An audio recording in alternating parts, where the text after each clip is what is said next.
Yuni Shara mendandani patung lilin yang mirip dirinya di Museum Musik Dunia yang ada di Kota Batu, Jawa Timur.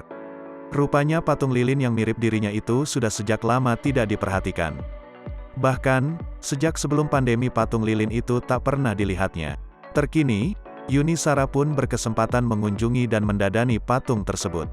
Tampak patung lilin itu dipajang sebagai tribute untuk sang diva.